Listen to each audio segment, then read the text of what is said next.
YouTube, what's going on? Thanks for coming back to Mayehem Fishing. I'm actually going to be changing the channel to Mayehem Fishing. So it's going to be interesting. I'm going to working on a different brand, and I'm going to be pushing out a lot of content on the Mayehem Fishing page. This is something that's going to be new.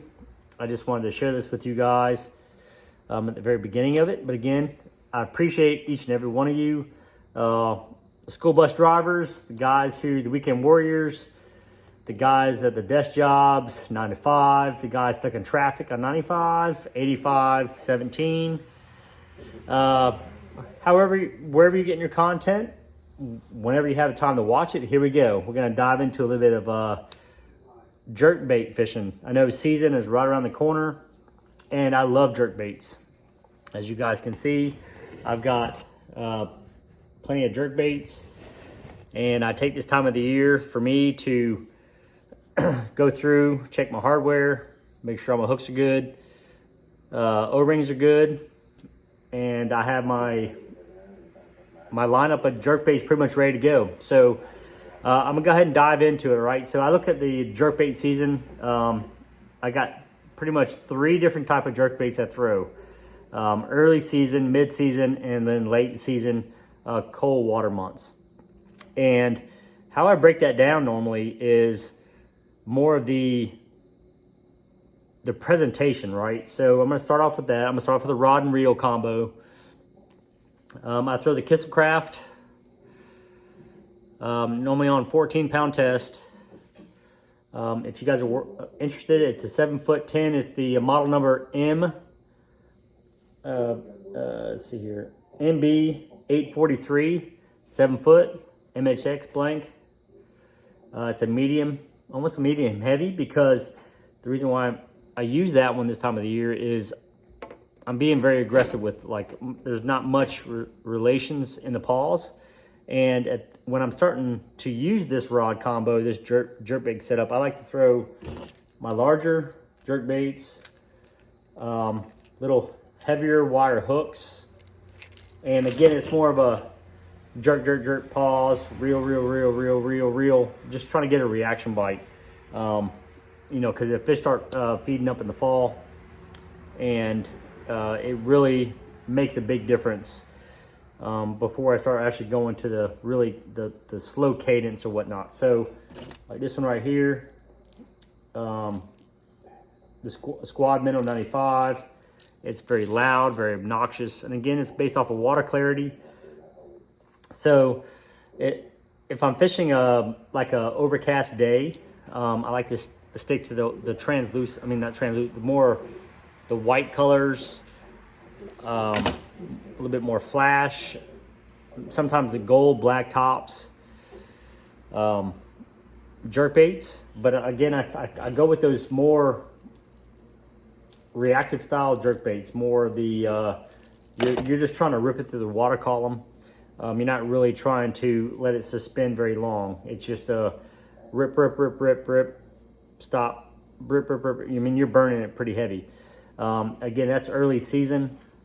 So again, 7 foot, 8-to-1 ratio, MXX, and that's pretty much it, man. Not really much to that one.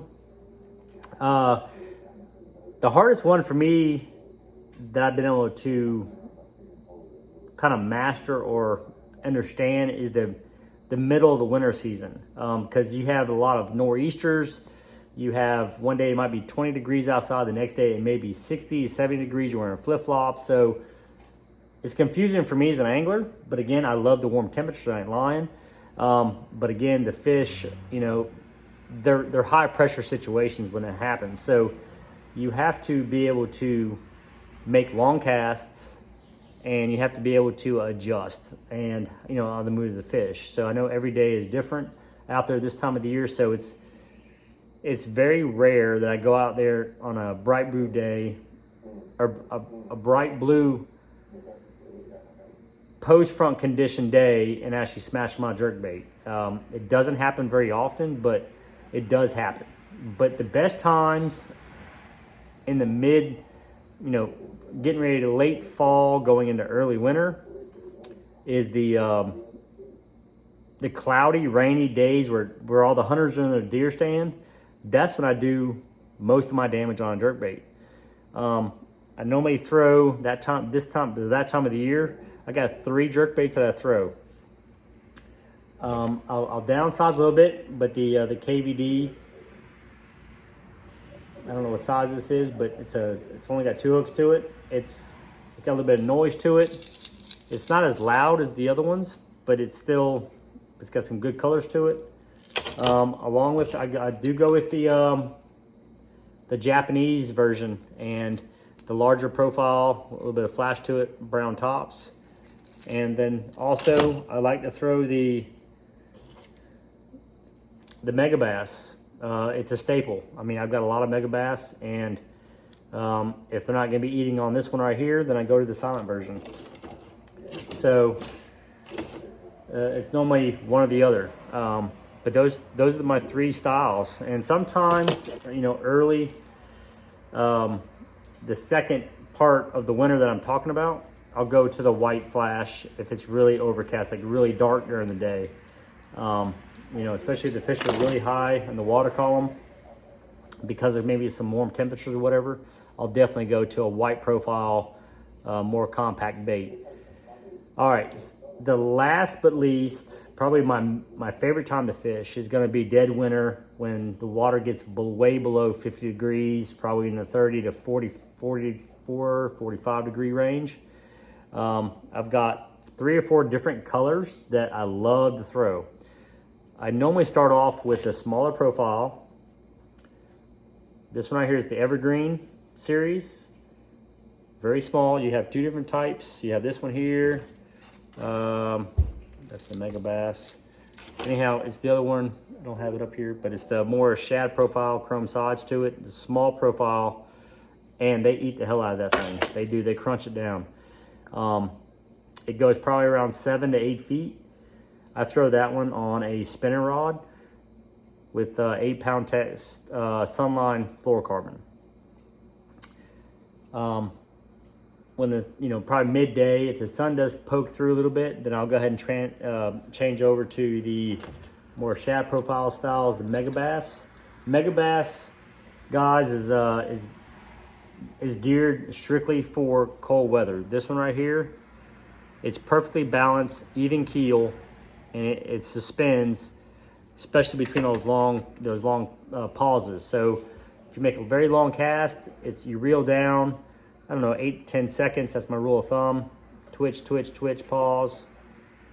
Sometimes in that pause, I'll reel a little bit more just to kind of get that bait just to kind of shuttle a little bit, and then I'll give it a twitch, pause, twitch, twitch, twitch, twitch, and just let it sit. But again, the fish will tell you what's happening. Like if it's gonna happen within a 1 or 2 twitches, or they want more relayed reaction between the pauses, then that's when I'll go ahead and change things up a little bit.